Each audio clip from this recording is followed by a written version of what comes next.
예, 시황맨의 주식 이야기. 오늘의 시황 방송 시작하겠습니다. 시장이 갑자기 좀 요란하게 움직였는데, 그 오미크론 관련된 변수가 장중 내내 이제 불거졌어요. 오전까지는 뭐 미국에서도 셧다운 가지 않을 것 같다, 뭐 이런 내용들이 보도가 되고 하면서 지수가 올라가는 그런 분위기였다가 장중에 국내, 장 후반부에는 해외 쪽 뉴스가 불거지면서 이제 시장에 영향을 크게 주는 그런 형태를 보였고, 특히 이제 모더나 CEO의 발언이 결정적인 역할을 했죠. 뭐 잠시 후에 설명드리겠습니다만은 이제 뭐 현재 백신 가지고 안 될 수도 있을 것 같다. 그리고 이제 적용되는 백신 개발하는 데는 수개월 걸린다. 뭐 이런 어떤 취지의 발언들을 했거든요. 그래서 이런 발언이 전해지면서 2시 이후에 시장이 확 밀리는 그런 모습을 좀 보였고요. 그다음에 오늘 일부에서는 그 MSCI 관련된 수급 영향이 좀 있었을 거다. 그래서 이제 투자자들이 장중에 매수하지 않고 최대한 견뎠기 때문에 밀렸을 때 들어오는 매수세가 없었던 것도 낙폭을 좀 키우는, 어차피 종가에 또 밀릴 거니까 뭐 이런 어떤 정서가 있으면서 이제 매수세가 유입되지 않는 그런 이유도 됐다, 이렇게 보는 시각도 있습니다. 그러니까 종목들별로 보면 게임주 일부 올랐고, 뭐 오후 들어서 좀 갈리긴 했습니다만은, 그 다음에 이제 2차 전지주 일부 올라가긴 했는데, 사실 오늘 올라간 종목을 특징적으로 이야기하는 건 그렇게 큰 의미는 없는 것 같아요. 그러니까 시황이 워낙 좀 특이한 어떤 뉴스가 나오면서 밀렸기 때문에. 근데 다만 게임주들이 이제 어제 이후에 다시 좀 살아나는 분위기, 코로나 국면이다 보니까 좀 주목도가 높아진 분위기, 이렇게 이제 보면 될 것 같고요. 수급에서는 외국인들이 다시 매도를 보였고, 근데 그 외국인들은 그렇게 물량 많이 팔지는 않았거든요. 삼성전자는 매수했었고, 그다음에 금융투자가 어제 많이 샀었는데 오늘은 다시 많이 팔고, 근데 샀다 팔았다 반복하지만 결국에는 12월에는 이제 매수 우위를 보일 가능성이 높아서, 그러니까 어제 좀 매수 규모가 너무 컸거든요. 그래서 조만간 좀 매도로 잠깐 나올 가능성이 있어 보이긴 했는데, 오늘 그 중에 상당 부분을 좀 덜어냈죠. 근데 외국인들과 기관이 동반 매도하다 보니까 뭐 시장의 수급도 꼬이는, 그런 상황이 이제 만들어졌던 것 같습니다. 오늘 시장을 흔들었던 뉴스를 좀 생각을 해보면, 첫 번째는 이제 네이버 뉴스에서 검색하면 이렇게 나오는데, 마치 울산에서 확진자가 나온 것 같이 오미크론 관련된 확진자가 나온 것 같은 식으로 해석되는 보도가 나왔잖아요. 그러니까 이렇게 보면 그냥 확진자가 나왔구나라는 건데, 어떻게 얼핏 느낌으로 보기에는 우리나라에 오미크론 확진자가 발생한 것 같은 느낌을 주는 식으로 보여졌죠. 일본에서는 뭐 속보로는 오미크론 확진자가 나왔다라는 보도가 있는 거 봐서는 이제 뭐 들어오는 거는 사실 시간 문제 같기는 한데, 어쨌든 긴장도, 오미크론에 좀 민감해져 있는 상태에서 저 뉴스가 저런 식으로 제목이 달고 나오다 보니까 오전에 우리 증시가 좀 유난하게 밀리는, 오늘 오전까지는 우리하고 홍콩밖에 안 빠졌거든요. 아시아 증시 다 올랐었거든요. 요것 때문에 요 재료와 지표의 영향을 좀 받아서 오전에 좀 밀리는 그런 모습을 보였고, 그러니까 오후 들어서는 이제 파이낸셜 타임즈하고 이제 야후 금융에서 나온 걸 제가 기사 캡처를 해갖고 나온 건데, 그러니까 모더나 CEO가 이런 내용들 이야기했다라는 거예요. 그러니까 이제 현재 백신으로 안 될 수도 있고, 그 다음에 개발하는데 수개월 정도 걸린다. 이제 그렇기 때문에, 그러면 당장 몇 달 동안 백신 없이 이제 지금 백신이 의미가 없는 상태에서 견뎌야 되는 거잖아. 이렇게 해석이 돼버리잖아요. 그러면서 이제 지수가 그때 밀렸는데, 이게 사실 모더나 CEO가 이런 비슷한 이야기를 한 게 이전에, 한참 전에, 몇 시간 전에 이미 이야기를 했다라는 보도도 있거든요. 그래서 이 뉴스를 너무 민감하게 본 거 아닌가, 이게 약간은 좀 뭔가 걸린 거 아닌가, 막 이런 느낌도 좀 들거든요. 근데 어쨌든 결정적인 뉴스, 그러니까 뭐 우리가 이제 사실만 놓고 보면 이 뉴스가 전해지면서 시장이 타격을 받았다. 근데 이제 그 모더나 CEO는 좀 비슷한 발언을 이제 한참 몇 시간 전, 한 열 몇 시간 전에도 비슷한 발언을 한 적이 있는데, 파이낸셜 타임즈에 인터뷰한 게 결정적으로 여기저기 막 속보로 보도되고 하면서 투자자들에게 크게 이제 실망감을 주는 그런 재료가 됐다, 이렇게 이제 볼 수 있겠습니다. 차트로 보면 되게 고약해졌죠.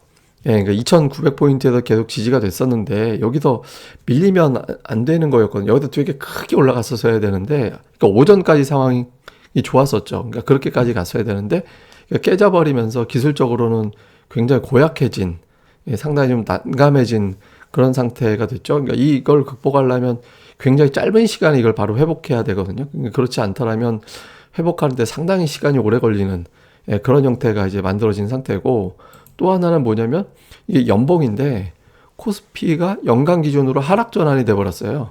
오라들어서. 그래서 오늘 뭐 블룸버그 이런 데서는 우리나라 지수가 연간 하락 전환된 게 주요 뉴스로 등장하기도 했거든요. 그래서 이제 우리나라가 연간 기준으로 하락으로 바뀌어버렸다. 뭐 대형주가 하락 몇몇 개 된 건 있었는데 이제 코스피 자체가 사실 하락 전환된 나라가 그렇게 많지는 않은데 오늘 하락이 되면서 이제 연간으로도 빠져버렸다. 그러니까 이걸 이제 투자자들이 어떻게 볼 거냐, 추세가 깨진 걸로 볼 거냐, 이 정도까지는 아닌데 이렇게 볼 거냐, 요것도 이제 중요하겠죠. 그다음에 수급에서 보면 수급에서 특이했던 게 뭐냐면 외국인들이 오늘 외국인 때문에 빠진 게 아니었어요.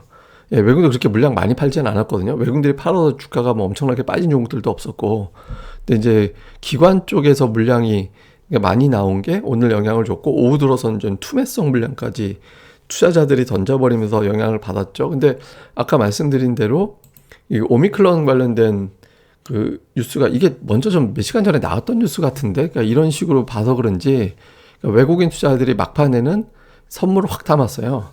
예, 선물을 좀 저점 대비 크게 담아가지고 이제 물량을 많이 채웠습니다. 그러니까 요건 제가 이제 뭐 계속 말씀드리지만 막판에 이렇게 채우거나 오히려 이제 반대 방향으로 던지거나 이런 거는 좀 심하게 하락했네? 아니면 또는 너무 심하게 올랐잖아. 그래서 요거 좀 오버한 거 아닌가? 이렇게 볼 때 이런 어떤 그래프가 나오거든요. 그래서 내일 초반에는 외국인 투자자들에 의해서 조금 초반 출발은 뭐 그렇게 나쁘지는 않을 것 같다. 근데 이건 뭐 10분 영향 주는 거라 내일 장 전체 영향을 주는 사안은 아닙니다. 그러니까 외국인들이 오늘 시장을 바라보는 시각이 그렇다 정도로 우리가 보면 되겠습니다.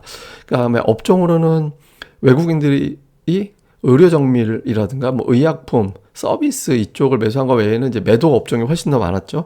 그러니까 기관도 매도 업종이 압도적으로 많긴 했는데 전기전자 업종이 전체 매도의 3분의 1, 금융권이 또 매도 비중이 컸고, 그러니까 두 업종에만 거의 그러니까 한 60% 정도 매도가 좀 집중이 됐습니다. 그다음에 매수한 건 비금속 광물 일부 좀 있었고, 그다음에 통신주, 뭐 사실 이게 업종으로 봐도 외국 기관들은 의미 있는 걸 매수하기는 어려웠던 것 같고요. 그다음에 이제 코스닥 쪽에서는 그 일반 전기전자, 그러니까 일반 전기전자 안에 저기 2차 전지주가 좀 들어가 있거든요. 그래서 그 에코프로비엠이 아마 일반 전기전자로 들어갈 겁니다. 그러니까 그거 매수 들어가 있고, 디지털 컨텐츠가 이제 게임 업종, 그다음에 특이하게 반도체주를 기관들이 좀 담은 게 있거든요. 그래서 요 업종들 계속해서 좀 2차 전지, 게임, 반도체, 그러니까 이쪽을 매수했다라는 점에서 좀 이후에 어떤 역학관계가 어떻게 돌아가는지, 이 화학은 또 2차 전지가 또 이 화학 업종에 들어가서 이 종목군들의 흐름은 계속해서 좀 시장은 그렇지만 그래도 종목이 중요하니까 계속해서 좀 추적을 해보실 필요가 있을 것 같습니다.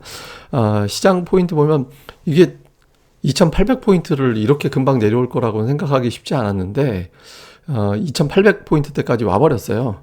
근데 이게 이제 단기적으로 빠르게 복원하지 않으면 이제 여기서 뭐 2800포인트 지지 한 해 만에 이런 분위기로 가버리면 좀 골치 아파지거든요. 그래서 지금 여기서 사실 이게 2900이 지지가 됐었어야 됐어요. 예, 시장을 놓고 오면. 굉장히 좀 어려운 상황이 생겼죠. 그래서 이게 이제 빠르게 복원을 해주느냐. 제일 좋은 시나리오는 내일 뭐 양봉 나오면서 큰 상승으로 돌아서고 하루 이틀 쉬었다 또 올라가고 이런 구도 만들어지는 게 제일 좋거든요. 그래서 어쨌든 좀 이 위치에서 시장이 단계 채울 수 있을 거냐 이거고, 이제 또 하나는 뭐냐면 어쨌든 외국인들이 이번 달에 순매수로 끝냈거든요. 근데 외국인들 2달 연속 순매수한 적이 없어요. 최근 들어서. 그러니까 근데 막판 11월 막판에 외국인들이 4일 중에서 3일을 팔았잖아요. 예, 근데 이제 이게 12월에는 또 매수로 계속해서 들어올 거냐.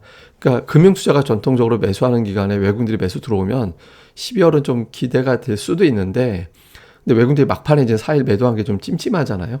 요 흐름 좀 주목을 해봐야 될 거고, 그 다음에 이제 이게 ADR이 금융위기급으로 내려왔거든요. 그러니까 과매도권 내려온 상태에서 비정상적으로 내려와 있다가 오늘 ADR 수치는 2008년도 이후에 3번인가? 그때 포함해서 3번인가 정도밖에 내려오지 않은 수준까지 내려와 버렸어요. 그래서 이게 나쁘게 보면 여기서 신용 물량들 터질 수 있거든요.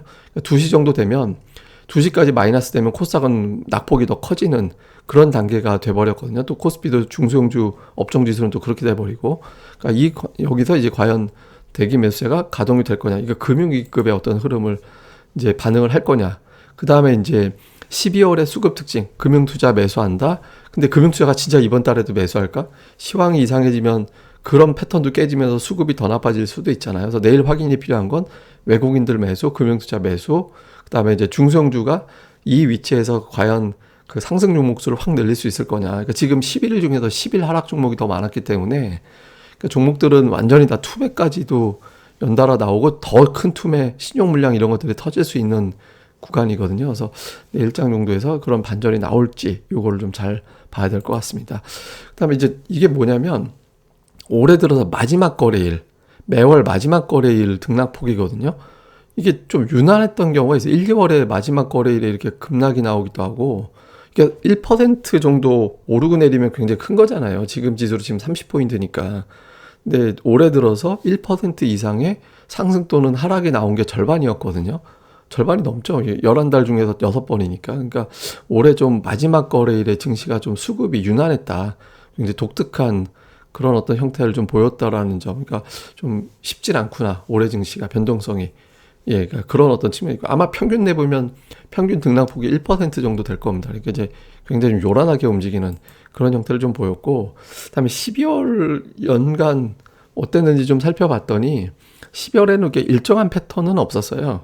예, 최근에 이제 6년 동안에 3번 오르고 3번 빠졌으니까, 그러니까 이제 이게 2019년, 2020년은 되게 많이 올라가긴 했는데, 이제 그때 뭐 시황의 특성이 좀 재료들이 좀 있었으니까 그렇다고 치고 12월에 어떤 특별한 어떤 규칙성이 있다라고 보기는 좀 어렵거든요. 이번 달에 이제 워낙 많이 빠졌고 5개월 하락, 2008년도 금융위기 때 6개월 하락했었어요. 예, 근데 지금 3개월 하락 이상까지 나올 거라고는 별로 예상을 안 했었는데 그 이상 나와버렸죠. 그래서 지금 12월에 주식시장이 한 2% 이상 올라가지 않으면 이제 올해 연간 기준으로 하락 전환이 되는 상황이기 때문에, 그러니까 외국인들 수급이 이제 좀 붙어주면서 3년 연속해서 올라가는 패턴이 나와줄 거냐, 요것도 좀 중요한 것 같고요. 그 다음에 요거 이제 ADR 표기해 드리는 건데, 이게 사실 코스피는 80 이하면 과매도로 보거든요. 근데 80이 아니라 지금 51이 됐어요.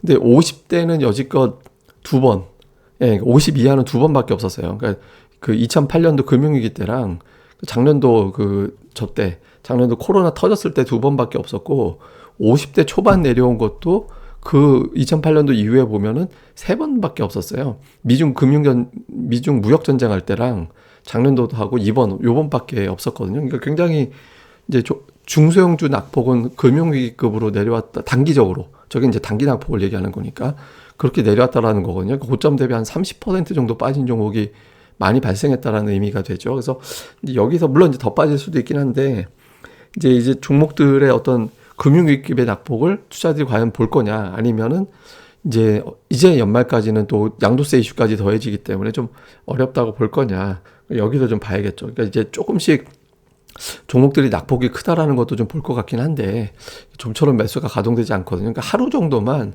상승 종목 1000개 이상만 만들어주면 좀 살아날 수 있거든요. 오늘 아침에도 사실 1000개가 안 나왔었어요. 예, 상승 종목이 한 3번 정도 많긴 했었는데 1000개까지는 안 나왔었거든요. 그래서 요 구도가 좀 만들어지는지, 그러니까 그 날이 언제가 되는지 좀, 근데 그게 가급적이면은 이번 주 단기에 좀 빨리 나와주지 않으면 지수가 상당히 좀 더 한 번 더 레벨 다운이 될 수도 있기 때문에 이제 그게 좀 필요합니다. 그 다음에 또 하나는 외국인들이 옵션 거래인데, 콜옵션, 풋옵션, 이거는 옵션 전문가분들이 계실 거니까, 또 저보다 많이 하시는 분들이 계시니까 제가 함부로 얘기하면 안 될 것 같고, 다만 이제 그 기본적인 것만 설명드리면, 콜옵션은 시장이 올라갈 것 같은데 라고 내기 거는 거고, 풋옵션은 내려갈 것 같은데 여기에 내기를 거는 거거든요. 근데 외국인들이 그동안에 풋옵션을 되게 많이 사고 콜옵션은 팔았었거든요. 근데 이제 어제부터 풋을 갖다가 좀 팔기 시작하더라고요. 이게 이제 선물은 매수하고 옵션은 팔고, 이게 이제 그 변동성이라는 얘기죠. 이게 이제 풋이 이렇게 된다고 해서 선물은 또 매수했기 때문에 그동안에는 되게 변동성으로 외국인들이 베팅을 했었는데, 오늘 풋이 한 100억 가까이 정리가 됐죠. 그래서 이게 좀 쭉쭉 빠져준다라면, 외국인들이 이제 좀 돌리나 보다, 이런 기대가 나올 수 있거든요. 근데 그게 뭐 전부는 아니니까, 뭐 수급의 일부일 뿐이긴 합니다만은, 어쨌든 지금은 사소한 지표들까지 다 챙겨봐야 될 때라서 좀 시장이 좀 좋지 않게 됐잖아요. 그래서 하나하나 이게 또 어떤 형태로 변화가 되는지 요것도 좀 꼼꼼하게 보면서, 지금 당장 시장이 급하지 뭐 종목들이 급하진 않다 이렇게 보는 투자자들도 있잖아요. 근데 제가 보기에는 시장보다 지금 종목을 봐야 될 때라고 생각을 하는데, 어쨌든 이런 주변 지표, 그 다음에 저는 이제 오늘도 보면 장중에 계속 플러스를 내는 종목들이 있었거든요. 그러니까 근데 오후 들어서 빠지니까 마이너스를 밀리긴 했는데, 그럴 거 이용해서 특히 투신권이라든가, 그러니까 외국인들이 이번 주 들어서 또 지난주 금요일 이후에 집중적으로 사들이는 종목들이 좀 있거든요. 그래서 그런 것도 좀 계속 관심 있게 보시는 것도 중요할 것 같습니다. 예, 그럼 또 기운들 내시고요. 예, 뭐 아마 또 굉장히 많이 좀 서운해 하시는 분들이나 또 이제 좀 딱담하시는 분들 많이 계실 것 같은데 좀 기운들 내셨으면 좋겠습니다. 예, 그럼 또 하루 잘 보내시고요. 또 구독하기, 좋아요 많이 부탁드립니다. 감사합니다.